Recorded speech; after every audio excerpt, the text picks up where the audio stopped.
ദൈവനാമത്തിന് മഹത്വം ഉണ്ടാകട്ടെ. എൻ്റെ പേര് അന്നു. ഞാൻ പാലാ രൂപത ഉരുളികുന്നം ഇടവകയിൽ നിന്നും വരുന്നു. ഞാൻ 4 വർഷമായി UK-യിലാണ് താമസിക്കുന്നത്. കഴിഞ്ഞ വർഷം ഫെബ്രുവരി 1 എൻ്റെ കല്യാണം കഴിഞ്ഞ് ഞാനും എൻ്റെ ഭർത്താവും കൂടിയാണ് UK-യിലേക്ക് പോയത്. അവിടെ വെച്ച് ഞാൻ ഓൺലൈൻ ഉടമ്പടി എടുക്കുന്നത് ഓഗസ്റ്റ് 5-ാം തീയതിയാണ്. അതിനു മുന്നേ ഞാൻ ഉടമ്പടിയിലായിരുന്നില്ല. അപ്പോൾ ഞങ്ങൾ ആ സമയം UK-യിൽ ചെന്ന് കഴിഞ്ഞൊരു ഫെബ്രുവരി മാർച്ചൊക്കെ ആയപ്പോഴത്തേക്കും ഒരു കാർ എടുക്കാൻ വേണ്ടി നോക്കി. ഞങ്ങൾക്ക് ഭയങ്കര തടസ്സങ്ങളായിരുന്നു. ഒരു 2 മാസത്തോളം ഒക്കെ ഒരു കാറിന് വേണ്ടി അങ്ങനെയൊന്നും സമയം കളയേണ്ട ആവശ്യമില്ല. പക്ഷേ എന്നാലും ഞങ്ങൾക്ക് കാറ് കിട്ടുന്നേ ഉണ്ടായിരുന്നില്ല.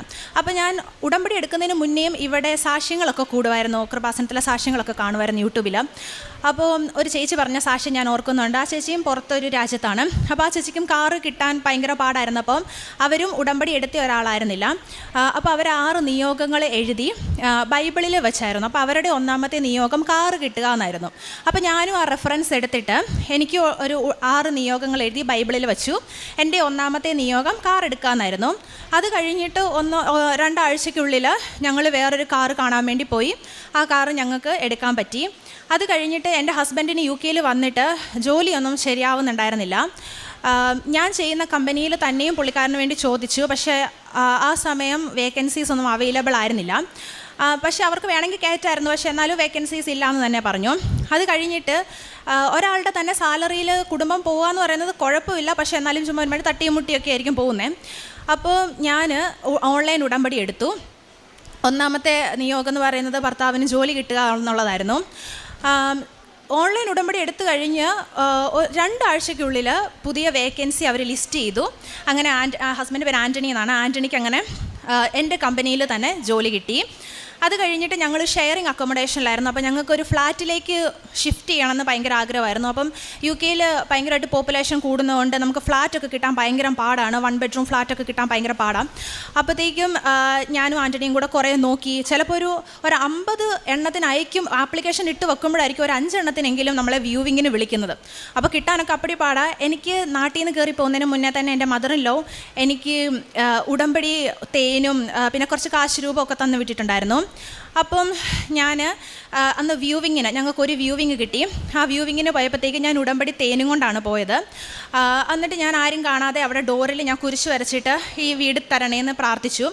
അത് കഴിഞ്ഞിട്ട് പക്ഷെ ഞങ്ങൾ പോയി അന്ന് തന്നെ കുറേ ആൾക്കാർ ആ വീട് കാണാൻ വേണ്ടിയിട്ടുണ്ടായിരുന്നു. അപ്പോൾ അതിൻ്റെ അകത്ത് ഏറ്റവും നല്ല ആൾക്കാരെ അവരെടുക്കത്തുള്ളൂ. എന്നിട്ട് പക്ഷേ പിറ്റേ ദിവസം എനിക്ക് മെയിൽ വന്നു, ലാൻഡ് ലോഡ് ഓക്കെയാണ്, നിങ്ങൾക്ക് വീട് തരാൻ ഓക്കെയാണെന്ന് പറഞ്ഞിട്ട് മെയിൽ വന്നു. അങ്ങനെ അത് കഴിഞ്ഞിട്ടാണ് അവിടെ പ്രോസസ്സിങ് സ്റ്റാർട്ട് ചെയ്യുന്നത്. പ്രോസസ്സിങ് 2 ദിവസം കൊണ്ടൊക്കെ ഫിനിഷ് ചെയ്യേണ്ട പ്രോസസ്സിങ് ഞങ്ങൾക്ക് ഓൾമോസ്റ്റ് 2 വീക്കൊക്കെ എടുത്തു. ഭയങ്കര തടസ്സങ്ങളായിരുന്നു ആ സമയം. എന്നാൽ എനിക്ക് വിശ്വാസമുണ്ട്. കാരണം ഞാൻ ഈ യൂട്യൂബിൽ സാക്ഷ്യങ്ങൾ കേട്ടിട്ടുണ്ട്. ഒത്തിരി പേര് ഉടമ്പടി ഉപ്പൊക്കെ ഇട്ടിട്ട് വീട് കാണാൻ പോവുകയും കിട്ടുകയൊക്കെ ചെയ്യുന്നൊക്കെ കണ്ടിട്ടുണ്ട്. ആ ഒരു ഇതിൽ നിന്നാണ് ഞാൻ തേൻ അവിടെ തേച്ചത്. അപ്പോൾ കിട്ടുമെന്ന് എനിക്ക് ഉറപ്പായിരുന്നു. പക്ഷേ വല്ലാത്ത തടസ്സങ്ങളായിരുന്നു. അത് കഴിഞ്ഞിട്ട് ഇതൊരു ഫ്ലാറ്റാണ്. ഫ്ലാറ്റ് ഫുള്ള് ഇങ്ങനെ സെക്യൂരിറ്റി ക്യാമറാസും ഇങ്ങനെ ഫുൾ എൻക്ലോസ് ചെയ്തേക്കുക. അപ്പം ഞാൻ അതിന് ചുറ്റും നടന്ന് കൊന്ത ചെല്ലിയിട്ടുണ്ട്. പിന്നെ ഉടമ്പടി തേന് ഫ്ലാറ്റിൻ്റെ 2 ഗേറ്റിനൊക്കെ തേച്ചിട്ടുണ്ട്, ആരും കാണാതെയൊക്കെ തേച്ചിട്ടുണ്ട്. എന്നിട്ടും പ്രാർത്ഥിക്കുകയൊക്കെ ചെയ്തു. അത് കഴിഞ്ഞിട്ട് എൻ്റെ ഹസ്ബൻഡ് ആൻ്റണിക്ക് വേണ്ടിയിട്ട് ഗ്യാരണ്ടർ നിൽക്കണമായിരുന്നു. അപ്പോൾ എൻ്റെ അങ്കിൾ നിൽക്കാൻ വേണ്ടി നോക്കിയിട്ട് അങ്കിളിന് കുറച്ച് തടസ്സങ്ങളൊക്കെ വന്നതുകൊണ്ട് ഗ്യാരണ്ടർ മാറി ആൻറ്റി നിന്നു. ആൻറ്റിക്കും പറ്റുന്നുണ്ടായില്ല ഇതൊക്കെ എല്ലാം ചെയ്യുക. അങ്ങനെ ഞങ്ങൾ ഒരു നല്ലൊരു 1 BHK ഫ്ലാറ്റായിരുന്നു. ആ ഫ്ലാറ്റ് ഡ്രോപ്പ് ചെയ്യേണ്ട ഒരു അവസ്ഥ വരും. അപ്പോഴത്തേക്കും ഞങ്ങൾക്ക് ഭയങ്കര ടെൻഷൻ ആവുകയാണ്. അത് പോകും എന്നുള്ളൊരിതായി. ഇനി അടുത്ത വീടുകൾ കണ്ടുപിടിക്കണം. അപ്പോൾ ആ ഒരു സമയം വേഗം എന്നാണ് എൻ്റെ മനസ്സിലൂടെ ലൈറ്റ് ക്യാൻഡിൽ ഇടാം എന്നുള്ള ഓർമ്മ വന്നത്. അങ്ങനെ ഞാൻ ലൈറ്റ് ക്യാൻഡിൽ ഇട്ടു. അപ്പോൾ ആൻറ്റി എൻ്റെ അടുത്ത് പറയുമോ എനിക്ക് ചെയ്യാൻ പറ്റുന്നില്ല, അതങ്ങ് വിട്ടേക്ക് എന്നുള്ള രീതിയിൽ ആൻറ്റി പറയുകയാണ്. അപ്പോൾ ഞാൻ വേഗം ലൈറ്റ് ക്യാൻഡിൽ ഇട്ടു. ലൈറ്റ് ക്യാൻഡിൽ ഇട്ട് കഴിഞ്ഞ് 5 മിനിറ്റ് കഴിഞ്ഞപ്പോഴത്തേക്ക് ആൻറ്റി എന്നെ വിളിച്ചിട്ട് പറയാം ഓക്കെ റെഫറൻസിങ് കംപ്ലീറ്റ് ആയിട്ടുണ്ടെന്ന് പറഞ്ഞ് അവരുടെ മെയിലും വന്നു. അങ്ങനെ ഞങ്ങൾക്ക് ആ വീട് കിട്ടി. അത് കഴിഞ്ഞിട്ട് ഈ പ്രാവശ്യം ഞാൻ ഇതൊന്നും ഞാൻ ഉടമ്പടിയെ വച്ച നിയോഗങ്ങളൊന്നുമല്ല കേട്ടോ, എൻ്റെ ജീവിത അനുഭവങ്ങളാണ്. അത് കഴിഞ്ഞ് ഞാനിപ്പം ഈ ജനുവരി 15 കേരളത്തിലേക്ക് ട്രാവൽ ചെയ്യാൻ വേണ്ടിയിട്ട് ജനുവരി 14 എനിക്ക് പ്ലെയിന്. ഞാൻ താമസിക്കുന്നത് മാഞ്ചസ്റ്ററിലാണ്. അപ്പോൾ മാഞ്ചസ്റ്ററിൽ നിന്ന് നമ്മൾ ലണ്ടൻ ഹീത്രൂയിലേക്ക് വരണം. അവിടെയാണ് അതാണ് എയർപോർട്ട്. അപ്പോൾ ലണ്ടൻ ഹീത്രൂയിലേക്ക് വരുന്നതിന് മുന്നേ മാഞ്ചസ്റ്ററിൽ നിന്ന് ലണ്ടൻ എന്ന് പറഞ്ഞ സ്ഥലത്തേക്ക് നമ്മൾ റെയിൽവേ സ്റ്റേഷനിലേക്ക് വരണം. അവിടുന്ന് പിന്നെയും 1 hour ഉണ്ട് എയർപോർട്ടിലേക്ക്. അപ്പം ഞാൻ എപ്പോഴും ഒരു ജേർണി പ്ലാൻ ചെയ്യുമ്പോൾ 1 hour മുന്നേ ഞാൻ ജേർണി പ്ലാൻ ചെയ്യും. അപ്പോൾ അങ്ങനെ തന്നെ അപ്പോൾ ഒന്നാമത് ഇത്രയും ദൂരമുണ്ട്. അപ്പോൾ ഞാൻ സാധാരണ കുറേ സമയമൊക്കെ കൊടുത്ത് തന്നെ ഞാൻ ജേർണി പ്ലാൻ ചെയ്തു. അങ്ങനെ ഞാൻ ട്രെയിനിൽ കയറി. എൻ്റെ പ്ലെയിന് ലണ്ടൻ ഹീത്രൂയിൽ നിന്ന് 6:50 എൻ്റെ പ്ലെയിൻ വൈകിട്ട്. അപ്പം ഞാൻ 11 മണിയുടെ ട്രെയിനിന് കയറി മാഞ്ചസ്റ്ററിൽ നിന്ന്. അപ്പം കയറി ഒരു സ്റ്റോപ്പ് കഴിഞ്ഞപ്പോഴത്തേക്കും ഈ ട്രെയിനിൻ്റെ മുന്നിലേക്ക് ആരോ ചാടി സൂയിസൈഡ് ചെയ്തു. അങ്ങനെ ഈ ട്രെയിൻ ബ്ലോക്കായി, പുറകെ വന്ന ട്രെയിനുകൾ എല്ലാം ബ്ലോക്കായി. അങ്ങനെ ഒരു 1-2 മണിക്കൂറത്തേക്ക് നമുക്ക് ട്രാവൽ ചെയ്യാൻ പറ്റാത്ത രീതിയിൽ. നിങ്ങൾക്ക് അറിയായിരിക്കും, നമ്മളിപ്പോൾ ഒരു പ്ലെയിനിൽ കയറുന്നുണ്ടെങ്കിൽ 3 മണിക്കൂർ മുന്നേ, ഇൻ്റർനാഷണൽ ഫ്ലൈറ്റിലൊക്കെ 3 മണിക്കൂർ മുന്നേ നമ്മൾ ചെക്ക് ഇൻ ചെയ്യണം. അപ്പോൾ എനിക്ക് ചെക്ക് ഇൻ ചെയ്യേണ്ട സമയം എന്ന് പറയുന്നത് 3:50. ഞാൻ സത്യം പറഞ്ഞു. എന്നിട്ട് ആ ട്രെയിനുകളെല്ലാം ബ്ലോക്കായി. അത് കഴിഞ്ഞ് ഈ ട്രെയിനിലുണ്ടായിരുന്ന ആൾക്കാരെ പിന്നെയും ആദ്യത്തെ സ്റ്റേഷനിലേക്ക് വിട്ടു. അങ്ങനെ ഞാൻ മാഞ്ചസ്റ്ററിൽ നിന്ന് യാത്ര തുടങ്ങുന്നത് 3:30-ക്കാണ്. 3:50 എനിക്ക് ലണ്ടനിൽ നിന്ന് ചെക്ക് ഇൻ ചെയ്യണം എയർപോർട്ടിൽ നിന്ന്. അത് കഴിഞ്ഞ് 2.5 മണിക്കൂറുണ്ട് എനിക്ക് ലണ്ടൻ സ്റ്റേഷനിലേക്ക്. എന്നിട്ട് ഞാൻ ആ സമയം കൊന്ത ചെല്ലുന്നുണ്ട്, പക്ഷേ എന്നാലും എനിക്ക് മുഴുവിപ്പിക്കാൻ പറ്റുന്നില്ല. എൻ്റെ അപ്പായെ എനിക്ക് വേണ്ടി പ്രാർത്ഥിക്കുന്നു, എൻ്റെ പേരൻസൊക്കെ പ്രാർത്ഥിക്കുവാണ്, ഞാനും പ്രാർത്ഥിക്കുന്നുണ്ട്. പക്ഷേ എന്നാലും എനിക്ക് ടെൻഷൻ കാരണം ഇതൊന്നും മുഴുവിപ്പിക്കാൻ പറ്റുന്നില്ല. അത് കഴിഞ്ഞ് എനിക്ക് ഉറപ്പാണ് ഞാൻ എത്തും. 6:50 പ്ലെയിൻ അവിടെ നിന്ന് എടുക്കുന്നതിന് മുന്നേ ഞാൻ എന്തായാലും എയർപോർട്ടിൽ എത്തും എന്ന് എനിക്ക് ഉറപ്പാണ്. പക്ഷേ അവരെന്നെ കയറ്റുമോ ഇല്ലയോ എന്നുള്ള കാര്യത്തിൽ എനിക്കൊരു ഇതില്ല. പക്ഷേ രണ്ടും കൽപ്പിച്ച് ഞാൻ ആ എയർപോർട്ടിൽ എത്തുക. എന്ത് വന്നാലും സാരമില്ല, ഞാൻ അവിടെ എത്തും എന്ന് വിചാരിച്ച് തന്നെ പോവാം. അത് കഴിഞ്ഞ് ഞാൻ 5:30 ആയപ്പോഴാണ് ഞാൻ ലണ്ടൻ സ്റ്റേഷനിലെത്തുന്നത്, റെയിൽവേ സ്റ്റേഷനിലെത്തുന്നത്. അവിടുന്ന് ഈ ഒരു 3 മണിക്ക് ശേഷം എന്ന് പറയുമ്പോൾ ലണ്ടനൊക്കെ ഭയങ്കര പീക്ക് അവേഴ്സ്, എല്ലാവരും ജോലി കഴിഞ്ഞിട്ടൊക്കെ പോകുന്ന സമയം, ഭയങ്കര ബിസിയ സമയമാണ് ഒരു ടൈം എന്ന് പറയുന്നത്. അപ്പോൾ നമുക്ക് ചിലപ്പോൾ 1 മണിക്കൂറേ ട്രെയിൻ ജേർണി ഉള്ളെന്നുണ്ടെങ്കിൽ ഈ പീക്ക് അവർ കാരണം ചിലപ്പോൾ 1.5 മണിക്കൂറൊക്കെ എടുത്തെന്നിരിക്കും. അപ്പം ഞാൻ 5:30 ആയപ്പോഴാണ് ലണ്ടൻ സ്റ്റേഷനിലെത്തുന്നത്. അവിടുന്ന് എൻ്റെ പെട്ടിയൊക്കെ ആയിട്ട് ഞാൻ ഒറ്റയ്ക്കേ ഉള്ളൂ. ഒരു 23 kgയുടെ ഒരു ബാഗുണ്ട്, കൂടാതെ 7 kgയുടെ ഒരു ബാഗുണ്ട്, 4 kgയുടെ ഒരു ബാഗുണ്ട്. അപ്പോൾ ഇതെല്ലാം ഇട്ടിട്ട് ഞാൻ ഓടുക ഈ തിരക്കിൻ്റെ ഇടയിൽ കൂടെ. അപ്പം അത് കഴിഞ്ഞിട്ട് എനിക്ക് ലണ്ടൻ സ്റ്റേഷനിൽ നിന്ന് ലണ്ടൻ ഹീത്രൂ എയർപോർട്ടിലോട്ട് പോകണം. അത് 1 മണിക്കൂറുണ്ടായിരുന്നു. എന്നിട്ട് ഞാൻ ഓടിപ്പോവാണ്. ആ സമയത്ത് ഇങ്ങനെ എൻ്റെ മനസ്സിൽ തോന്നിപ്പിച്ചിട്ട് ഞാൻ ഇങ്ങനെ എൻ്റെ മദർ ഇൻ ലോയുടെ അടുത്ത് പറഞ്ഞു, എൻ്റെ ടിക്കറ്റ് അയച്ചു കൊടുത്തിട്ട് ഞാൻ പറഞ്ഞു, ഞാൻ ഏതായാലും എയർപോർട്ടിലെത്തും എന്ന് എനിക്ക് ഉറപ്പാണ്. കാരണം 6:50, ഞാൻ 6:30 ആകുമ്പോൾ എയർപോർട്ടിലെത്തും. പക്ഷേ ഇന്ന് ആ പ്ലെയിന് അവിടുന്ന് പൊങ്ങുമ്പോൾ ഞാനും അതിൻ്റെ ആ തൊണ്ടാവണേന്ന് പ്രാർത്ഥിച്ചുകൊണ്ട് ഉടമ്പടി ഉപ്പിട്ട് അതിൽ പ്രാർത്ഥിച്ചു. ആ ടിക്കറ്റിൽ ഉടമ്പടി ഉപ്പിട്ട് പ്രാർത്ഥിക്കാൻ ഞാൻ അമ്മയുടെ അടുത്ത് ആവശ്യപ്പെട്ടു. അമ്മ ആ സമയം അങ്ങനെ പ്രാർത്ഥിച്ചു. ഞാൻ ഈ സമയം ഓടുവാണ്. അങ്ങനെ ഞാൻ എയർപോർട്ടിലെത്തി കഴിഞ്ഞപ്പോൾ ഞാൻ സൗദി എയർലൈൻസിലാണ് അന്ന് ടിക്കറ്റ് എടുത്തിരുന്നത്. അപ്പോൾ ഞാനിങ്ങനെ പരതി നോക്കിയപ്പോഴത്തേക്കും ഒരു 50+ ഏജിലുള്ള 2 ആൾക്കാരെ കണ്ടു. അപ്പം ടാഗ് നോക്കിയപ്പോൾ സൗദി എയർലൈൻസിൻ്റെ ടാഗ്. അപ്പം ഞാൻ ആ സാറിൻ്റെ അടുത്ത് പറഞ്ഞു, എൻ്റെ ഫ്ലൈറ്റ് 6:50-ക്കാണ്. ഞാനപ്പോൾ 6:30 എത്തിയപ്പോൾ എന്നെ കയറ്റി വിടുമോ, എനിക്ക് വരുന്ന വഴി ഒരു അൺഫോർസീൻ ആയിട്ടുള്ള ഒരു സർക്കംസ്റ്റാൻസ് ഞാൻ നേരിട്ടു, അതുകൊണ്ട് എന്നെ കയറ്റി വിടുമോ എന്ന് വെച്ചപ്പോൾ അവർ പറഞ്ഞു, അതൊന്നും ഞങ്ങളുടെ മാറ്ററല്ല, കയറ്റി വിടാൻ പറ്റത്തില്ല എന്ന് പറഞ്ഞു. അപ്പോഴും എൻ്റെ കയ്യിൽ എൻ്റെ മദറിലോ തന്നുവിട്ട കാശ് രൂപമുണ്ട്. ഞാൻ ഉടമ്പടി എടുത്തിട്ടുണ്ടെങ്കിൽ എൻ്റെ ഉടമ്പടി കാശ് രൂപമില്ല. ഞാൻ ഇറുക്കി പിടിച്ചേക്കുക, കഴുത്തേലായിരുന്നു, അത് കയ്യിലെടുത്ത് ചുരുട്ടി പിടിച്ചേക്കുക. എന്നിട്ട് അവർ കയറ്റി വിടത്തില്ല എന്ന് പറഞ്ഞു. ഞാൻ പറഞ്ഞു, എൻ്റെ പ്രശ്നം കൊണ്ടല്ല, ഞാൻ മാഞ്ചസ്റ്ററിൽ നിന്ന് വരുന്നതാണ്, എന്നെ എങ്ങനെയെങ്കിലും കയറ്റി വിടണം. അപ്പോൾ ഒരു 6:50-ക്ക് ഫ്ലൈറ്റ് പൊങ്ങും, എല്ലാവരും കയറി ഇരിക്കുവാണ്, പിന്നെ എങ്ങനെ ഞാൻ കുട്ടീനെ കയറ്റി വിടുമെന്നൊക്കെ ചോദിക്കുക. അപ്പോഴത്തേക്ക് എനിക്ക് പടപടാന്ന് കണ്ണീരൊക്കെ വന്നു, ഞാൻ കരയാൻ തുടങ്ങി. അപ്പോൾ അത് കഴിഞ്ഞിട്ട് എന്നിട്ട് പിന്നെ അതിൻ്റെ അകത്തൊരു ഒരാൾ എൻ്റെ അടുത്ത് പറഞ്ഞു, ടിക്കറ്റ് കാണിക്കുക എന്ന് പറഞ്ഞിട്ട് അവിടെ റിസപ്ഷനിലുള്ള ഒരു പെൺകുട്ടിയുടെ അടുത്ത് കൊടുത്തു.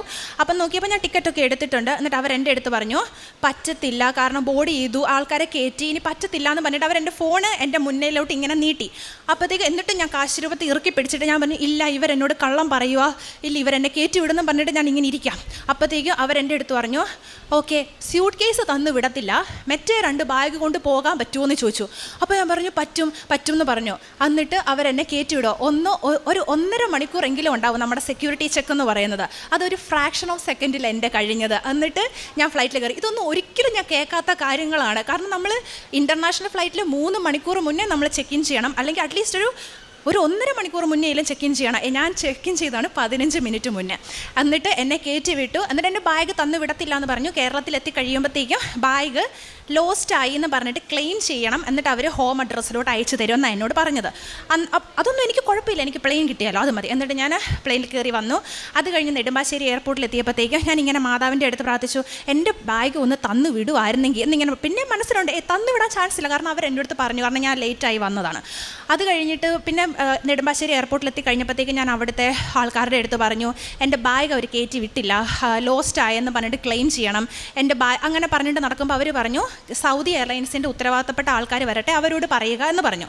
ഞാൻ ഒരു 3/4 മണിക്കൂർ അവിടെ വെയിറ്റ് ചെയ്തു. സൗദി എയർലൈൻസിൻ്റെ ഉത്തരവാദിത്തപ്പെട്ട ആൾക്കാർ വന്നു. എന്നിട്ട് ഞാൻ അവരുടെ അടുത്ത് പറഞ്ഞു, എൻ്റെ ബാഗ് അവരവിടെ നിന്ന് കയറ്റി വിട്ടിട്ടില്ല. അപ്പോൾ അവർ പറഞ്ഞു, ഇല്ല, അങ്ങനെയൊക്കെ പറഞ്ഞാലും അവർ കയറ്റി വിടും എന്ന് എന്നോട് പറഞ്ഞു. അപ്പോൾ ഞാൻ ഇല്ല, കയറ്റി വിടത്തില്ല, കാരണം അവരെന്നോട് പറഞ്ഞതാണല്ലോ. അത് കഴിഞ്ഞിട്ട് നിങ്ങൾ ഒന്നും കൂടെ നോക്ക് എന്ന് പറഞ്ഞിട്ട് ഞാൻ ഇങ്ങനെ സൈഡിലോട്ട് ബെൽറ്റിൽ കൂടിയാണ് നമ്മുടെ ബാഗ് വരുന്നത്. ബെൽറ്റിലേക്ക് നോക്കിയപ്പോൾ എൻ്റെ ബാഗ് ലാസ്റ്റ് വരിക. അങ്ങനെ എൻ്റെ ബാഗും കിട്ടി, എല്ലാം കിട്ടി.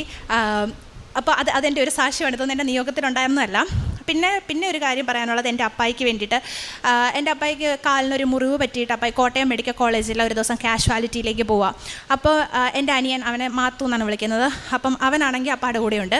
അപ്പോൾ കാഷ്വാലിറ്റി കുറേ സമയം വെയിറ്റ് ചെയ്യേണ്ട സമയം വന്നപ്പോഴത്തേക്കും മാത്തു ഇങ്ങനെ അപ്പാടെ അടുത്ത് ഫോൺ കൊടുക്കാൻ വേണ്ടി കാഷ്വാലിറ്റിയോട് കയറി. അപ്പോൾ സെക്യൂരിറ്റി പറഞ്ഞു ബാഗുമായിട്ട് കയറാൻ പറ്റില്ല എന്ന് പറഞ്ഞു. അപ്പോൾ മാത്തു പറഞ്ഞു, ഇല്ല, ഞാൻ വേഗം തന്നെ ഇറങ്ങുമെന്ന് പറഞ്ഞു. പക്ഷേ സെക്യൂരിറ്റി സമ്മതിച്ചില്ല. എന്നിട്ട് മാത്തു ബാഗ് കുറച്ച് സ്ഥലത്തേക്ക് മാറ്റി വെച്ചിട്ട് വേഗം അപ്പായിക്ക് ഫോൺ കൊടുക്കാൻ വേണ്ടി വന്നപ്പോഴത്തേക്കും തിരിച്ചവൻ ഇറങ്ങി വന്നപ്പോൾ ബാഗ് കാണുന്നില്ല. ആ ബാഗിൻ്റെ അകത്താണ് ഞങ്ങളുടെ കാറിൻ്റെ കീയും അപ്പായെ സംബന്ധിക്കുന്ന എല്ലാ രേഖകളും. അതിൻ്റെ അകത്ത് രൂപയൊന്നുമില്ല, അത് കാണുന്നില്ല. അപ്പോൾ വേഗം അത് അപ്പായ വഴി ഞാനത് അറിഞ്ഞു. ആ സമയം ഞാൻ UK-യിലാണ്. ഞാൻ വേഗം പ്രത്യക്ഷീകരണ പ്രാർത്ഥന ചൊല്ലി. എനിക്ക് ലൈറ്റ് ക്യാൻഡിൽ ഇടാൻ പറ്റത്തില്ല. അപ്പോൾ ആ ഒരു സമയം ഞാൻ ഈ കൃപാസനത്തിൻ്റെ ലൈവ് എല്ലാ ദിവസവും പോകുമല്ലോ. അപ്പോൾ ഞാൻ അതിൻ്റെ അകത്ത് ലൈവിൻ്റെ അകത്ത് ഇങ്ങനെ കമൻ്റ് ഇടും, നിയോഗവും കമൻ്റ് ഇട്ടു. എൻ്റെ അപ്പായുടെ ബാഗ് 2 മണിക്കൂറിനുള്ളിൽ കിട്ടണമെന്ന് പറഞ്ഞുകൊണ്ട് പ്രാർത്ഥിച്ച് പ്രത്യക്ഷീകരണ പ്രാർത്ഥന ചൊല്ലിക്കൊണ്ടിരുന്നു. എന്നിട്ട് ഇവിടെ വന്ന് സാക്ഷ്യപ്പെടുത്തിക്കോളാമെന്നും പറഞ്ഞു. അത് കഴിഞ്ഞിട്ട് ഒരു 1 മണിക്കൂർ കഴിഞ്ഞപ്പോഴത്തേക്കും അപ്പായെ വിളിച്ച് പറഞ്ഞു ബാഗ് കിട്ടിയെന്ന്. മാത്തുവിൻ്റെ അടുത്ത് അപ്പായി പറഞ്ഞു, ചുമ്മാ ഒന്ന് റൗണ്ട് ചെയ്ത് ഹോസ്പിറ്റലിൽ ഒന്ന് റൗണ്ട് ചെയ്ത് നോക്കാൻ പറഞ്ഞു. അങ്ങനെ നോക്കിയപ്പോൾ ഒരു കസേരയുടെ അടിയിൽ ബാഗ് ഇരിപ്പുണ്ടായിരുന്നു. അങ്ങനെ ഞങ്ങൾക്ക് ബാഗും കിട്ടി. അപ്പോൾ ഇത്രയും അനുഗ്രഹങ്ങൾ തന്ന ഈശോയ്ക്കും മാതാവിനും ഒരുപാട് നന്ദി പറയുന്നു. ഞാൻ എൻ്റെ അനിയത്തിക്ക് കൊടുക്കാം. എൻ്റെ പേര് മരിയ. ഞാൻ ഉടമ്പടി എടുത്തത് 24 ജനുവരിയിലാണ്. ഞാൻ BPharm ഗ്രാജുവേറ്റ് ആണ്. അപ്പോൾ പുറത്ത് പോയി പഠിക്കണം എന്നുള്ളൊരാഗ്രഹത്തോടു കൂടിയാണ് ഞാൻ ഈ BPharm എടുത്തത് തന്നെ. അപ്പോൾ ആദ്യം ഏത് കൺട്രി സെലക്ട് ചെയ്യണമെന്ന് പോലും എനിക്ക് അറിയത്തുണ്ടായിരുന്നില്ല. അപ്പോൾ ചേച്ചിയുടെ പുറകെ പോവുക എന്നുള്ളതാണ് അപ്പായി പറഞ്ഞത്. അപ്പോൾ ഫസ്റ്റ് ആയിട്ട് വരുന്നത് IELTS ആണ്. IELTS എനിക്ക് എന്ത് ട്രൈ ചെയ്തിട്ടും എനിക്ക് റീഡിംഗ് എന്ന് പറഞ്ഞ മൊഡ്യൂളിൽ എനിക്ക് 6 റെയറായിട്ട് 6.5 എന്നുള്ള സംഭവം മാത്രമേ കിട്ടുന്നുള്ളൂ. എന്നിൽ വിശ്വാസമില്ല, എനിക്കറിയത്തില്ല അത് ചെയ്യാൻ. എനിക്ക് എന്ത് ട്രൈ ചെയ്തിട്ടോ എന്ത് പ്രാക്ടീസ് ചെയ്തിട്ടോ എനിക്കത് കിട്ടുന്നില്ല. അപ്പോൾ ഫസ്റ്റ് അറ്റംപ്റ്റിൽ ഞാൻ പോയി. എനിക്ക് അമ്മ ഓൾറെഡി ഉടമ്പടി എടുത്തിട്ടുണ്ടായിരുന്നു. അപ്പോൾ അമ്മ എനിക്ക് കുരിശൊക്കെ വരച്ച് തൈലം വെച്ച് കുരിശൊക്കെ വരച്ച് തന്ന് എന്നെ പറഞ്ഞു വിട്ടു. പക്ഷേ എനിക്ക് റീഡിങ്ങിലും കിട്ടിയില്ല. എനിക്ക് ആ ഓവറോൾ IELTSന് എനിക്ക് റിക്വയർഡ് സ്കോർ ഉണ്ടായിരുന്നില്ല. അപ്പോൾ രണ്ടാമത്തെ പ്രാവശ്യം ഞാൻ IELTS എഴുതുന്നതിന് മുമ്പ് ഞാൻ ഇവിടെ വന്ന് ഉടമ്പടി എടുത്ത് കാശുരൂപമൊക്കെ ആയിട്ട് ഞാൻ ആദ്യം പഠിച്ച അത്ര ഞാൻ പഠിച്ചിട്ടുമില്ല. എന്നിട്ട് ഞാൻ ഉടമ്പടി റീഡിംഗ് ഒക്കെ വലുതായിട്ട് നമുക്ക് അപ്പം വരുന്നതാണല്ലോ, നമുക്ക് ക്വസ്റ്റ്യൻ അറിയത്തില്ലല്ലോ. അപ്പോൾ ആ സമയത്ത് ഞാൻ മാതാവിൻ്റെ കാശുരൂപം ഓരോ ക്വസ്റ്റ്യനിലും വെച്ചിട്ട് മാതാവ് ഇതിൻ്റെ ആൻസർ എനിക്ക് പറഞ്ഞു തരണേ എന്ന് പറഞ്ഞ് എനിക്ക് പെട്ടെന്നൊരു മനസ്സിലൊരു ഉത്തരം വരും. ആ മനസ്സിൽ ആ ഉത്തരം വരുന്ന അത് ഞാൻ എഴുതി വയ്ക്കും. എന്നിട്ട് റീഡിങ് അങ്ങനെ ഞാൻ കഴിഞ്ഞു. റൈറ്റിംഗ് ആണെങ്കിൽ പോലും എനിക്കൊരു ക്വസ്റ്റ്യൻ്റെ ഒരു പർട്ടിക്കുലർ വാക്ക് എനിക്കിൻ്റെ അർത്ഥം ഞാൻ ഉദ്ദേശിക്കുന്നതാണോ എന്നുള്ളൊരു സംഭവം എനിക്ക് അറിയത്തില്ല. ഞാൻ ഉദ്ദേശിക്കുന്ന അല്ലെങ്കിൽ ആ ആൻസർ ഞാൻ എഴുതിയത് മൊത്തം തെറ്റാ. അപ്പോൾ അതായിരിക്കണേന്ന് പറഞ്ഞിട്ട് എനിക്ക് രണ്ടാമത്തെ പോയിൻറ്റും കിട്ടുന്നുണ്ടായിരുന്നില്ല. അപ്പോൾ അതും എനിക്ക് മനസ്സിൽ മാതാവിൻ്റെ കാശുരൂപം വെച്ചിട്ട് ഒരു പോയിൻ്റ് എനിക്ക് ഓർമ്മ വന്നു. അങ്ങനെ ഞാനത് ആ ഉത്തരം എഴുതി. ഞാൻ IELTSൻ്റെ സെൻറ്ററിൽ നിന്ന് ഇറങ്ങുമ്പോൾ ഞാൻ പ്രാർത്ഥിച്ചത് എനിക്കിനി ഇങ്ങോട്ട് വരല്ലേ എന്ന് പറഞ്ഞിട്ടാണ് ഞാൻ ഇറങ്ങിയത്. പക്ഷേ റിസൾട്ട് വന്നപ്പോൾ എനിക്ക് റീഡിങ്ങിന് 7.5 തന്നു. അതെനിക്ക് ഒരിക്കലും ഞാൻ എഴുതിയിട്ട് എനിക്ക് കിട്ടിയിട്ടില്ല, എനിക്കൊരിക്കലും കിട്ടിയിട്ടില്ല. അത് മാതാവിൻ്റെ അനുഗ്രഹം കൊണ്ട് മാത്രം കിട്ടിയതാണ്. പിന്നെ സെക്കൻഡ് എനിക്ക് കൺട്രി സെലക്ട് ചെയ്യണം. അപ്പോൾ ഞാൻ UK വെച്ചിട്ടാണ് ഇരുന്നത്. പിന്നെ പെട്ടെന്ന് എൻ്റെ ഫ്രണ്ട് പറഞ്ഞു നമുക്ക് ഓസ്ട്രേലിയ നോക്കിയാലോ. പക്ഷേ ഓസ്ട്രേലിയ എന്ന് പറഞ്ഞാൽ ഞങ്ങൾക്ക് ഒട്ടും നടക്കത്തില്ലാത്ത കൺട്രിയാണ്. ഞങ്ങളുടെ അപ്പായിക്ക് ഒരു റെസ്റ്റോറൻ്റാണ്. അപ്പോൾ ആ ഒരു വെച്ചിട്ടും പിന്നെ ലോൺ കിട്ടുമോ എന്നൊന്നും അറിയത്തുമില്ല. അപ്പോൾ അത് വെച്ചിട്ട് ഞങ്ങൾക്ക് ഒട്ടും നടക്കത്തില്ലാത്തൊരു കൺട്രിയാണ്. ഭയങ്കര എക്സ്പെൻസീവ് ആണല്ലോ അവിടുത്തെ കോഴ്സുകളൊക്കെ. അപ്പോൾ ഞാനത് വിചാരിച്ചിട്ടില്ലാത്ത കൺട്രിയാണ്. അപ്പോൾ ഒരു 35+ ലിവിങ് എക്സ്പെൻസ് ഒക്കെ കൂടി അത്രയും രൂപ കാണിക്കണം. അപ്പോൾ അത് 3 മാസം മച്യൂരിറ്റിയും വേണം. അപ്പോൾ അത്രയും അക്കൗണ്ടിൽ ഞങ്ങളുടെ ഇല്ല. ഇപ്പോൾ ജൂലൈ ഇൻടേക്ക് തുടങ്ങുന്നത് ഞാൻ അപ്ലൈ ചെയ്യുന്നത് പോലും ജൂണിലാണ്. അപ്പം മച്യൂരിറ്റി കാണിച്ചു. പക്ഷേ ഞങ്ങൾക്ക് ഒരാളുടെ കയ്യിൽ നിന്ന് ഞങ്ങൾ മേടിച്ച് അക്കൗണ്ടിലിട്ടാണ് ഞങ്ങൾ കാണിക്കാൻ ഉദ്ദേശിക്കുന്നത്. പക്ഷേ ഓസ്ട്രേലിയക്ക് അങ്ങനെ കാണിക്കാനും പറ്റത്തില്ല. അവർക്കൊരു സോഴ്സ് ഉണ്ടാവണം നമ്മുടെ പൈസയ്ക്ക്. ഒരു പ്രത്യേക സോഴ്സിൽ നിന്ന് ചുമ്മാ ആൾക്കാരിൽ നിന്ന് മേടിച്ച് നമുക്ക് ഇടാൻ പറ്റത്തില്ല. അപ്പോൾ അങ്ങനെയുള്ളപ്പം എനിക്ക് പോകാൻ പറ്റുമോ എന്ന് പോലും അറിയത്തില്ല. അപ്പോൾ പക്ഷെ നമ്മൾ ഒരു പ്രതീക്ഷ വച്ചിട്ട് മാതാവിനോട് പ്രാർത്ഥിച്ച് ഉടമ്പടി ഉപ്പും ഒക്കെ നമ്മുടെ ഡോക്യുമെൻറ്റ്സിലൊക്കെ ഇട്ട് പ്രാർത്ഥിച്ചതിന് ശേഷം ഞങ്ങളത് അങ്ങനെ ഇട്ട് വെച്ചു. എന്നിട്ട് ഞങ്ങളുടെ ആദ്യം ഈ സോഴ്സ് ഇല്ലാത്തത് കൊണ്ട് ഒരു യൂണിവേഴ്സിറ്റി എന്നെ തള്ളിക്കളഞ്ഞു. രണ്ടാമത്തെ യൂണിവേഴ്സിറ്റി വച്ചു, ജൂണിലാണ് വച്ചത്.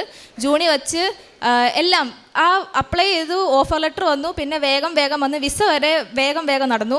വിസ എത്തിക്കഴിഞ്ഞപ്പോഴത്തേക്കും എനിക്ക് ക്ലാസ് ഓൾറെഡി അവിടെ എൻ്റെ യൂണിവേഴ്സിറ്റി തുടങ്ങി. എന്നിട്ടും എനിക്ക് വിസയും വന്നില്ല. 16 ദിവസം കഴിയുകയും ചെയ്തു. അപ്പോൾ നമ്മൾ ഏകദേശം ഇങ്ങനെ പോകാൻ പറ്റത്തില്ലായിരിക്കും. പക്ഷേ ഇനി നമ്മൾ ഒരിക്കൽ വിചാരിച്ചിട്ടുണ്ടെങ്കിൽ എനിക്ക് അപ്പായിക്ക് അത്രയും രൂപ ഉണ്ടാക്കാനും പറ്റത്തില്ല. അപ്പോൾ അങ്ങനെ വരുമ്പോഴത്തേക്ക് ഞങ്ങൾ വിസ വരുന്നുമില്ല. അപ്പോൾ നെക്സ്റ്റ് വീക്കിനുള്ളിൽ കയറി ചെന്നില്ലെങ്കിൽ എന്നെ അവിടുന്ന് അപ്പം എനിക്ക് കയറാൻ പറ്റത്തില്ല. അപ്പോൾ അങ്ങനെ വരുമ്പോഴത്തേക്ക് ഞങ്ങൾ ഉടമ്പടി ഉപ്പൊക്കെ ആയിട്ട് ഞങ്ങൾ ഏജൻസി ചെന്നു. ഏജൻസി നന്നൊരു വെള്ളിയാഴ്ചയാണ് ഞാൻ ചെല്ലുന്നത്. അപ്പോൾ അവർ പറഞ്ഞു ഇനി തിങ്കളാഴ്ച പ്രതീക്ഷിച്ചാൽ മതി, ശനി ഞായർ വീക്കെൻഡ്സ് അവർ ഭയങ്കര റിലാക്സ് ചെയ്യുന്ന സമയമാണ്, അപ്പോൾ തുടക്കത്തിലായിരിക്കും എന്ന് വിചാരിച്ചു. പക്ഷേ എനിക്ക് വിസ വരുന്നത് ഒരു സാറ്റർഡേ ആണ്. മോർണിംഗിൽ എനിക്ക് വിസ വന്നു. വിസ വന്നിട്ട് പിറ്റേ ദിവസം അല്ലെങ്കിൽ ആ ഒരാഴ്ചയ്ക്കുള്ളിൽ എനിക്ക് കയറി ചെല്ലണം. അപ്പോൾ ഞാൻ പിറ്റേ ദിവസം തന്നെ ഞാൻ ടിക്കറ്റ് എടുത്തു വെച്ചു. അപ്പോൾ ഒന്നും ഞാൻ പാക്ക് ചെയ്തിട്ടോ പെട്ടി വാങ്ങിച്ചിട്ടോ ഒന്നും വാങ്ങിച്ചിട്ടില്ല. അപ്പോൾ എനിക്ക് എത്രയും വേഗം എല്ലാം വാങ്ങിക്കാൻ വേണം. അപ്പോൾ ഞാൻ ചെറുതായിട്ടൊന്ന് ചിന്തിച്ചു, ഇനി മാതാവിൻ്റെ അടുത്ത് വന്ന് സാക്ഷിയല്ല നന്ദി പറയാൻ പറ്റത്തില്ലായിരിക്കും എന്ന്, ഇവിടെ വന്ന് നന്ദി പറയാൻ പറ്റത്തില്ലായിരിക്കും എന്ന് ഞാൻ മനസ്സിൽ ചിന്തിച്ചു. പക്ഷേ ഞാൻ നന്ദി പറഞ്ഞു, അവിടെ നമ്മൾ നിൽക്കുന്ന സ്ഥലത്ത് നിന്ന് നന്ദി പറയും, അങ്ങനെ ചിന്തിച്ചു. എന്നിട്ട് ഞാൻ അന്നത്തെ എല്ലാ ഷോപ്പിങ്ങും കഴിഞ്ഞ് വീട്ടിൽ വന്നപ്പോഴത്തേക്കും എൻ്റെ ബാഗ് കാണുന്നില്ല. എൻ്റെ ബാഗിൻ്റെ അകത്താണ് എൻ്റെ എല്ലാ ഡോക്യുമെൻറ്റ്സും ടിക്കറ്റും പാസ്പോർട്ടും ഡോളറാക്കിയ രൂപയും എല്ലാം കിടക്കുന്നത്. അപ്പോൾ അത് തലേ ദിവസം കാണാതെ പോയി ഞാൻ ഭയങ്കര ടെൻഷൻ അടിച്ചു പോയി. എനിക്ക് എന്ത് ചെയ്യണമെന്ന് അറിയത്തില്ല. അപ്പോൾ നമുക്ക് കട ഏകദേശം അറിയാം ഏത് കടയിലാണ് വച്ച് പോയെന്നുള്ളത്. അപ്പോൾ ആ കടയിൽ ചെന്ന് ചോദിച്ചപ്പോൾ ആ കട ഓൾറെഡി അടച്ചിട്ടുണ്ട്. അപ്പോൾ അവിടുത്തെ സെക്യൂരിറ്റിയോട് ചോദിച്ചപ്പോൾ സെക്യൂരിറ്റി ഓണറിൻ്റെ നമ്പർ തന്നു. അപ്പോൾ അമ്മയാണെങ്കിൽ ഉടമ്പടിയുടെ ഉപ്പ് എൻ്റെ അനിയൻ്റെ കൊടുത്ത് വിട്ടിട്ടുണ്ടായിരുന്നു, പോകുമ്പോൾ ആ കടയുടെ സൈഡിലിടാൻ, ആരും ചവിട്ടാത്തൊരു സ്ഥലത്തിടാൻ. അപ്പം മാത്തുവാണെങ്കിൽ അതുകൊണ്ട് ആരും ചവിട്ടാത്ത സ്ഥലത്തിട്ടു. അപ്പോൾ ഉപ്പിടുന്നതിന് മുമ്പ് ഓണറിനെ വിളിച്ചപ്പോൾ ഓണർ പറഞ്ഞു, ഒരു ബാഗ് കിട്ടിയിട്ടുണ്ട്, നാളെ വരുവാണെങ്കിൽ തരാം എന്നുള്ള രീതിയിൽ പറഞ്ഞു. അപ്പോൾ ഉപ്പിട്ട് മാത്തു പ്രാർത്ഥിച്ചിട്ട് അപ്പം തന്നെ ഓണർ വിളിച്ചിട്ട് പറഞ്ഞു, ഞാൻ ഇപ്പം തന്നെ വരുവാ, ഇപ്പം തന്നെ എടുത്ത് തന്നേക്കാമെന്ന് പറഞ്ഞു. അപ്പം തന്നെ ഞങ്ങൾ പിറ്റേ ദിവസം തന്നെ വന്ന് ഇവിടെ മാതാവിനോട് നന്ദി പറഞ്ഞിട്ടേ പോകത്തുള്ളെന്ന് തീരുമാനിച്ചു. പിറ്റേ ദിവസം ഇവിടെ വന്നു, മാതാവിനെ കണ്ട് നന്ദി പറഞ്ഞിട്ടാണ് ഞാൻ ഓസ്ട്രേലിയക്ക് കയറിപ്പോയത്. എനിക്ക് പ്രത്യേകിച്ച് ഒരു സങ്കടം ഉണ്ടായിരുന്നില്ല. ആരെയും എനിക്കറിയത്തുമില്ല ഓസ്ട്രേലിയയിൽ. എന്നിട്ട് ഭയങ്കര ഇച്ചിരി സങ്കടമുണ്ട്, അല്ലാതെ ഹാപ്പി ആയിട്ട് തന്നെയാണ് ഞാൻ കയറിപ്പോയത്. പിന്നെ എനിക്ക് ജോലി കിട്ടാൻ വളരെ ലേറ്റായി. 4 മാസം ഞാൻ ജോലി ഇല്ലാതെ ഇരുന്നു. എനിക്ക് ലോണും ഇല്ല, എനിക്ക് ഫീസും അടയ്ക്കണം. അപ്പോൾ അത് ഭയങ്കര ഒരു സ്ട്രഗിൾ ആയിരുന്നു എനിക്ക്. പൈസ ഉണ്ടാക്കാൻ പറ്റുന്നില്ല എന്നുള്ളത് ആയിട്ട് എൻ്റെ അനിയത്തിയും അപ്പായും ഇവിടെ വന്ന് പ്രാർത്ഥിച്ചപ്പോൾ എൻ്റെ അനിയത്തിയുടെ മനസ്സിലൊരു ഡേറ്റ്, നവംബർ 25 എന്നുള്ളൊരു ഡേറ്റ് ഓർമ്മ വന്നു. അപ്പോൾ മിന്നു അതെന്നോട് പറഞ്ഞു, ഈ ഒരു ഡേറ്റ് വെച്ച് പ്രാർത്ഥിക്ക് അങ്ങനെ പറഞ്ഞു. അപ്പോൾ ഞാൻ ഇൻ്റർവ്യൂ അറ്റൻഡ് ചെയ്യുന്നുണ്ട്, പക്ഷെ നമുക്കൊന്നും കിട്ടുന്നൊന്നും ഉണ്ടായിരുന്നില്ല. അപ്പോൾ ഒരു ഇൻ്റർവ്യൂ ഓൾറെഡി കഴിഞ്ഞിട്ടുണ്ടായിരുന്നു. അപ്പം നവംബർ 25 മുമ്പ് ഞാൻ സെലക്ട് ആയെന്ന് പറഞ്ഞൊരു ഒരു ജോലി എനിക്ക് അതിൻ്റെ ആൾക്കാർ വിളിച്ചെന്നോട് പറഞ്ഞു. അപ്പോൾ അത് ആ കൃത്യം ഡേറ്റിനുള്ളിൽ, പിന്നെ ഈ ഡേറ്റ് വെച്ചിട്ട് പ്രാർത്ഥിച്ചതാണ്. എനിക്ക് ഹോളിഡേയുടെ സമയത്ത് ഒരു എക്സ്ട്രാ മണിക്ക് വേണ്ടി ഞാൻ ഇങ്ങനെ ഒരു ജോലി ഒരു മാസത്തോളമായിട്ട് ഞാൻ അന്വേഷിക്കുന്നതായിരുന്നു. അപ്പോൾ ഞാൻ എപ്പോഴും പ്രാർത്ഥിക്കുന്നത് എനിക്ക് ജോലി തരണേ എന്നുള്ള രീതിയിലാണ്. അപ്പോൾ എൻ്റെ അനിയത്തിയാണ് പറഞ്ഞത്, നീ ഇങ്ങനെ പ്രാർത്ഥിക്കുക, ഈശോയ്ക്ക് ഇഷ്ടമെങ്കിൽ എനിക്കൊരു ജോലി തന്ന് എന്നെ അനുഗ്രഹിക്കണം, എൻ്റെ അവസ്ഥ അറിയാമല്ലോ, എനിക്ക് ഫീസ് അടയ്ക്കാനായിട്ടാണ് എനിക്ക് വേറെ ഒരു പരിപാടിക്കും ഞാൻ പോകാറില്ല, സാധാരണ ജീവിക്കുന്ന പോലെ ജീവിക്കണം, അതുപോലെ തന്നെ ഫീസ് അടയ്ക്കണം എന്നുള്ള ആഗ്രഹം മാത്രമേ ഉള്ളൂ. അപ്പോൾ എൻ്റെ അവസ്ഥ അറിയാമല്ലോ, എനിക്ക് മാതാവിന് ഈശോയ്ക്ക് ഇഷ്ടമെങ്കിൽ എനിക്കൊരു ജോലി തരണം. അപ്പം മിന്നു പറഞ്ഞപ്പോൾ നമുക്ക് ഡിസംബർ 1 എന്നുള്ള ഡേറ്റ് വെച്ച് പ്രാർത്ഥിക്കാം. അങ്ങനെ പറഞ്ഞിട്ടാണ് എനിക്ക് നവംബർ 31 അത്രയും വരെ എനിക്ക് ജോലി ഒന്നും വന്നിട്ടില്ല. അപ്പോൾ ഞങ്ങളുടെ ഗ്രൂപ്പിലൊരു വേക്കൻസി കണ്ടു. അപ്പോൾ ഞാൻ പെട്ടെന്ന് അതിന് മെസ്സേജ് അയച്ചു, എനിക്ക് ഇൻട്രസ്റ്റഡ് ആണെന്ന് പറഞ്ഞിട്ട് ഞാൻ മെസ്സേജ് അയച്ചു. അപ്പോൾ അവർ അപ്പം തന്നെ ഇന്ന് ട്രയലിന് വരാമോ എന്ന് ചോദിച്ച് എന്നെ അന്ന് ആ നവംബർ 31 എന്നുള്ള തീയതി തന്നെ എനിക്ക് ആ ഡിസംബർ 1 മുമ്പ് എനിക്ക് ഒരു ജോലി തന്നു. അതെനിക്ക് ഭയങ്കര ഞങ്ങളുടെ വിശ്വാസം വർദ്ധിപ്പിക്കുന്ന കൂട്ടൊരു ഇൻസിഡൻ്റ് ആയിരുന്നു അത്. പിന്നെ ഞങ്ങൾക്കൊരു വീട് ഞങ്ങളുടെ ഒരു പഴയ വീടാണ്. ഒത്തിരി ആഗ്രഹിച്ചായിരുന്നു ഞങ്ങൾക്കൊരു വീട് വേണം, ഒരു നല്ലൊരു വീട്ടിൽ താമസിക്കണം. പഴയ ഒരു വീടാണ് ഞങ്ങളുടേത്. ഊരിന് മണ്ടയിൽ ഏകദേശം വർഷമായിട്ടുള്ളൊരു വീടാണ്. അപ്പോൾ അത് നല്ല പഴയതുമാണ്. അപ്പോൾ ഞങ്ങൾക്കൊരു വീട് വേണം എന്നുള്ള ഭയങ്കര ആഗ്രഹം ഉണ്ടായിരുന്നു. അപ്പോൾ ഞങ്ങളാണെങ്കിൽ ഞാൻ ലാസ്റ്റായിട്ട് ഉടമ്പടി പുതുക്കിയപ്പോൾ ഞാനിങ്ങനെ എഴുതിയിട്ട് ലാസ്റ്റായിട്ട് ഞാൻ ഒരു വീട് പണിയാൻ പറ്റുക എന്നുള്ളൊരു നിയമമൊക്കെ ഞാൻ എഴുതിയിട്ടുണ്ട്. ഞങ്ങൾക്ക് കാശൊന്നുമില്ല, ഞങ്ങളുടെ കാശ് വച്ചിട്ടല്ല ഞങ്ങൾ ഉദ്ദേശിക്കും, പക്ഷേ ഞങ്ങൾക്കൊരു വീട് വേണമെന്നൊരു ആഗ്രഹം കൊണ്ട് ഞാൻ എഴുതി വെച്ചതാണ്. അപ്പോൾ ഞങ്ങൾ 2024 ഡിസംബറിൽ ഞങ്ങളുടെ ഇങ്ങനെ ഡിസംബർ എത്രയോ ഞങ്ങൾ കട്ടിള വെച്ചു. മാതാവിൻ്റെ കാശുരൂപമൊക്കെ ഇട്ടാണ് ഞങ്ങൾ അതിൻ്റെ ആ തറക്കല്ലൊക്കെ ഇട്ടത്. എന്നിട്ട് എങ്ങനെ പണിത് തീർന്നു ഞങ്ങൾക്കറിയില്ല. 4 മാസം കൊണ്ട് ഞങ്ങൾക്ക് ഒരു 4 ബെഡ്റൂം വീട് ഞങ്ങൾക്ക് മാതാവ് തന്നു. വളരെ വേഗം ഞാനും ഇപ്പോൾ അമ്മു ആണേലും ഞാനും എങ്ങനെ അന്താളിച്ചിരിക്കുക, എങ്ങനെ അപ്പാടെ പൈസ എന്നുള്ള രീതിയിൽ വേഗം വീട് 4 മാസം കൊണ്ട് ഞങ്ങൾ വരെ ഭയങ്കര അത്ഭുതപ്പെട്ടു പോയി. എങ്ങനെ ഈ 4 മാസം കൊണ്ട് വീട് പൈസ ഇല്ലാത്തവരുടെ കയ്യിൽ നിന്ന് വിചാരിച്ചു പോയി. അപ്പോൾ പിന്നെ എനിക്കുണ്ടായ മാറ്റം എന്ന് പറഞ്ഞിട്ടുണ്ടെങ്കിൽ ഞാൻ ഫസ്റ്റ് ദൈവത്തിൻ്റെ ഹിതം എന്നുള്ളത് ഞാൻ പ്രാർത്ഥിക്കാൻ തുടങ്ങി. ഞാൻ നേരത്തെ എൻ്റെ കാര്യം മാത്രമാണ് പ്രാർത്ഥിച്ചുകൊണ്ടിരുന്നത്. പിന്നെ ഞാൻ വിശ്വാസം പ്രഖ്യാപിക്കുക. ഇങ്ങനെ ഇപ്പോൾ റോഡിൽ ഇപ്പോൾ ബസ്സിലാണേ പോലും ഞാനിപ്പോൾ ഒരു കൊന്ത ചെല്ലാം എന്നുള്ള നേരത്തെ ഞാൻ ഫോണിലൊക്കെ നോക്കിയിരിക്കുമായിരുന്നു. ഇപ്പോൾ കൊന്ത ചെല്ലുമ്പോൾ ആണെങ്കിൽ പോലും ഒരു കുരിശ് എല്ലാവരുടെയും ഫ്രണ്ടിൽ നിന്ന് വരച്ചിട്ട് മൊത്തം തൃത്വസ്തുതിയും ചെല്ലിട്ട് കൊന്ത ചെല്ലുക, എല്ലാവരെയും കാണിക്കുന്നതുകൊണ്ട് എനിക്കൊരിപ്പോൾ കുഴപ്പമൊന്നുമില്ല. വിശ്വാസം പ്രഖ്യാപിച്ചിട്ട് ചെല്ലാൻ തുടങ്ങി. പിന്നെ ഇപ്പം എന്തെങ്കിലും ഒരു ചുമ്മാ ഇരിക്കുന്ന സമയത്ത് കൊന്ത ചെല്ലാം എന്നുള്ളൊരു തോന്നൽ. കാരുണ്യപ്രവൃത്തിയായിട്ട് ഞങ്ങൾ ആശുപത്രിയിൽ പോവും, എല്ലാവരെയും കാണും, പിന്നെ പ്രേക്ഷിത പ്രവർത്തനം പത്രം കൊടുക്കും, അറിയത്തില്ലാത്തവരോട് പറഞ്ഞു കൊടുക്കും, അങ്ങനെയൊക്കെയാണ് ചെയ്യുന്നത്. അപ്പോൾ ഇത്രയധികം അനുഗ്രഹങ്ങൾ തന്ന മാതാവിനും ഈശോയ്ക്കും 1000 നന്ദി പറഞ്ഞുകൊണ്ട് നിർത്തുന്നു. യെശയ്യാ പ്രവാചകൻ്റെ പുസ്തകം 12-ാം അധ്യായത്തിൽ 3 മുതലുള്ള തിരുവചനങ്ങൾ അരുളി ചെയ്യുന്നു. രക്ഷയുടെ കിണറ്റിൽ നിന്ന് നീ സന്തോഷത്തോടെ ജലം കോരിയെടുക്കും. ആ നാളിൽ നീ പറയും, കർത്താവിന് നന്ദി പറയുവേൻ, അവിടുത്തെ പ്രവൃത്തികൾ വിളംബരം ചെയ്യുവേൻ, അവിടുത്തെ നാമം വിളിച്ചപേക്ഷിക്കുവേൻ. ജനതകളുടെ ഇടയിൽ അവിടുത്തെ പ്രവൃത്തികൾ വിളംബരം ചെയ്യുവേൻ, അവിടുത്തെ നാമം ഉന്നതമാണെന്ന് ഉദ്ഘോഷിക്കുവേൻ. 2 സഹോദരിമാരാണ് അന്നു ആൻറ്റോയും മരിയ ആൻറ്റോയും. എങ്ങനെ തങ്ങൾക്ക് വിദേശത്തേക്കൊക്കെ പോകുന്നതിനുള്ള വിദേശത്ത് പോയതിന് ശേഷമാണ് ഒരാൾ അവിടെ അനുഭവപ്പെടുന്ന തൻ്റെ പലതരം സംഘർഷങ്ങളിൽ ഓൺലൈൻ ഉടമ്പടി, light a candle prayer request, ഇതിലൂടെയൊക്കെ തനിക്ക് കിട്ടിയ കൃപകൾ അന്നു ആൻറ്റോ പങ്കുവെച്ചപ്പോൾ മരിയ ആൻറ്റോ തനിക്ക് പോകാനുണ്ടായ സാധ്യതകളും പിന്നീട് അവിടെ ചെന്നിട്ട് തനിക്ക് ജോലിയില്ല, ജോലിക്കൊക്കെ വേണ്ടിയിട്ടുള്ള ബുദ്ധിമുട്ടുകൾ ഓരോന്നിലും എങ്ങനെയാണ് രക്ഷയുടെ കിണറ്റിൽ നിന്ന് സന്തോഷത്തോടെ ജലം കോരിയെടുക്കും എന്ന് തിരുവചനം പറയുന്നത് പോലെ കർത്താവിന് നന്ദി പറയുക, ജനതകളുടെ ഇടയിൽ അവിടുത്തെ മഹത്വം പ്രഘോഷിക്കുക. അത് ഈ 2 സഹോദരിമാർ ഇന്ന് തങ്ങളുടെ അനുഭവങ്ങളിലെല്ലാം തങ്ങൾക്ക് എല്ലാം തന്നത് ദൈവം തന്നെയാണ് എന്നുള്ള ബോധ്യത്തോടെ ഉടമ്പടിയുടെ ഫലമായിട്ട് തങ്ങൾക്ക് കിട്ടിയതാണെന്നും ജീവിതത്തിൽ ദൗത്യത്തിന് പ്രാധാന്യം കൊടുക്കുക, ദൗത്യത്തിന് പ്രാധാന്യം കൊടുക്കുമ്പോഴാണ് അത് കൃപയായിട്ട് മാറുന്നത്. കൃപയാകുമ്പോഴാണ് സ്വർഗത്തിൽ പേരെഴുതപ്പെടുക. അനുഗ്രഹങ്ങളൊക്കെ നമുക്ക് കിട്ടും, എന്നാൽ അനുഗ്രഹങ്ങളല്ല കൃപ.